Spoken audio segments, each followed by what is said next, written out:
les cieux que son orbe d'or, le soleil montre à Dieu. Sous ses rayons voit éclore tout un monde mystérieux. La nature s'éveille et chante, et s'emplit de tendres soupirs. Partout la feuille frémissante s'ouvre aux caresses des zéphyrs. La rose se penche, vermeille, tout auprès du lit embaumé. Et sur le trèfle blanc, l'abeille vient puiser son miel parfumé. Près de la source qui murmure sur son lit de cailloux brunis, on entend dans chaque ramure le doux gazouillement des nids. C'est le printemps, c'est la jeunesse, c'est le réveil de l'univers, c'est la mystérieuse ivresse qui frémit sous les arbres verts. Et puisqu'ici-bas tout s'enivre, les oiseaux, les feuilles, les fleurs, enfants, vous qui vous sentez vivre, à l'allégresse ouvrez vos cœurs.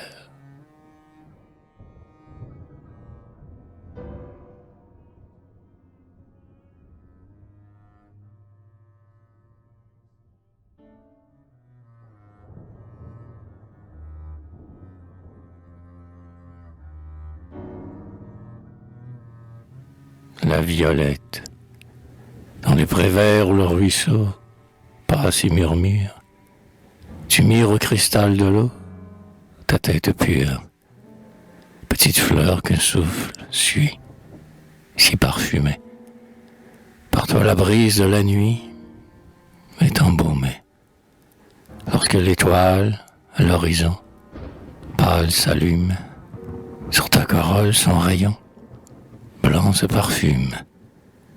Quand tu fuis les regards de tous, humble et discrète, ton doux parfum, ô violette, monte vers nous.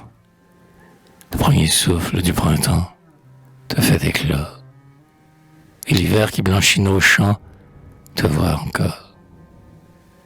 Dans la mansarde, aux douces fleurs, à la souffrance, tu portes l'agréable odeur et l'espérance. Quand nos larmes tombent sur toi, triste rosée, tu consoles dans son émoi l'âme brisée. Lorsque ton calice fermé devient tout pâle, ton dernier souffle qui s'exhale est parfumé.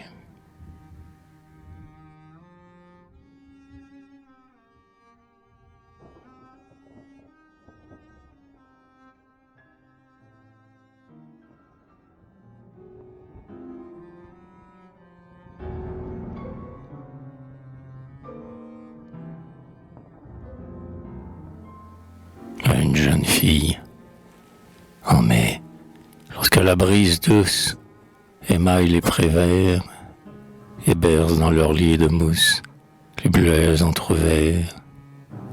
Quand, au sommet de chaque branche, une petite fleur de sa fraîche corolle épanche la suave senteur. L'arme murmure une prière vers le Maître éternel, qui laisse tomber sur la terre un reflet de son ciel. Puis, quand vient la chaude journée, la fleur au teint vermeil penche sa corolle fanée sous les feux du soleil. Enfin, lorsqu'elle tombe et passe, nous bénissons encore le Seigneur qui fait, à sa place, mûrir le beau fruit d'or. Enfant, qui de la fleur nouvelle reflète la fraîcheur, bénis Dieu, puisqu'il te fit belle. Mais, au fond de ton cœur, garde, mieux que la fleur brillante, ce précieux trésor, la bonté qui te fait charmante. C'est là le vrai fruit d'or.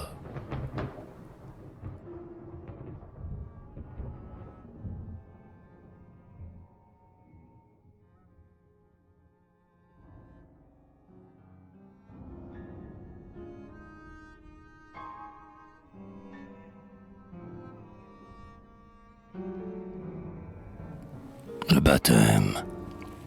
Ils sont là, dans la sacristie. Le parrain, endimanché, droit, dissimule une main sortie, à moitié d'un gant trop étroit. La marraine, plus loin, assise, berce l'enfant sur ses genoux, et, songeant qu'on est à l'église, regarde d'un air grave et doux. La longue robe de baptême le couvre de ses plis flottants. C'est, dans la famille, la même qui sert tous depuis longtemps. Un peu plus loin se tient le père, immobile, silencieux.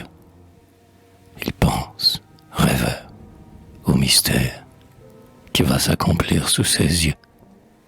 Mais, là-bas, on voit apparaître, saint de l'étole, en surplis blanc, suivi du sacristain, le prêtre, qui s'avance, calme, à pas lents. On s'approche. L'enfant s'agite, et quand au front du nouveau-né coule lentement l'eau bénite, il entr'ouvre un œil étonné. Enfin, la dernière prière monte au ciel. Le prêtre sais-tu, toi qui viens sourire à la terre, petit enfant, que seras-tu? Seras-tu laboureur, poète, soldat ou lévite à l'autel? Mystère, ta bouche est muette. C'est le secret de l'Éternel.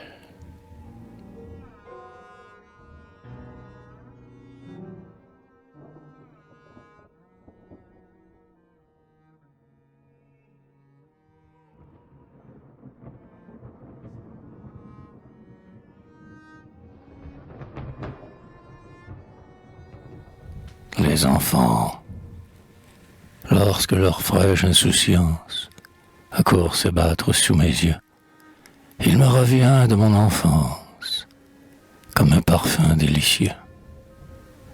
Avec les autres jouets, rire était alors mon seul souci. Et quand je les voyais sourire, heureux, je souriais aussi. J'aimais le bruit ni la poussière de troubler mon œil rayonnant. J'aimais mieux mes billes de pierre que tout l'or que j'ai maintenant. La mer et les plages lointaines ne provoquaient point mes soupirs. De joie, mes mains étaient pleines. Là se bornaient tous mes désirs. Et maintenant que dans mon âme, l'âge s'est ouvert un sillon, ma pensée erre sur la lame et suit le fiévreux tourbillon. J'aime ma voix, au mât qui se plie, la vergue se rompre en éclats. Entendre, dans le vent qui crie, c'est elle que l'on ne voit pas. Je vis sur les champs de bataille, tranquille comme en un boudoir, cherchant à travers la mitraille les ressorts secrets du pouvoir. Je n'y trouve, hélas, qu'une chose, se détachant du fond obscur, l'enfance a respiré la rose, les ronces sont par l'âge mûr. Ah, coule, sang pur de l'enfance, lentement et sans te presser, dérape à l'heureuse innocence, le feu qui devra l'embraser. Il ne grossira que trop vite, ce profond et tranquille flot, marée ondoyante et subite, dont chaque vague est un sanglot.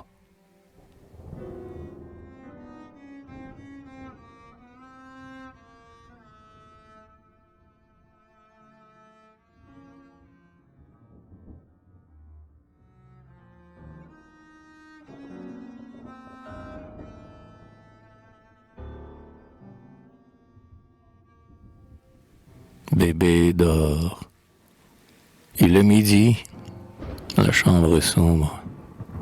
À la fenêtre, on a cloué, pour donner du frais et de l'ombre, un grand châle à carreaux, troué. Dans un coin, la paupière close, sur son oreiller de duvet, le bébé doucement repose, et le chien dort à son chevet. Alentour, tout se fait tranquille. On n'entend que le vieux coucou, balançant sa tige mobile, accroché là-bas à son clou. À travers les trous du vieux châle, que son poids fait partout plisser, un rayon de lumière pâle, de temps en temps vient se glisser. Dans l'autre chambre, le potage se met sur la table, fumant. Le père entre de l'ouvrage, joyeux, mystérieusement. La mère, le doigt sur la bouche, par la porte ouverte à demi, lui montre, dans un coin, la couche où bébé repose endormi. Un bras replié sur la tête, colle au front ses cheveux mouillés. De la couverture indiscrète, on va sortir d'un petit pied. Elle se regarde en silence, tout ému, la main dans la main, pendant qu'à part soi, chacun pense, il aura ses 6 mois demain.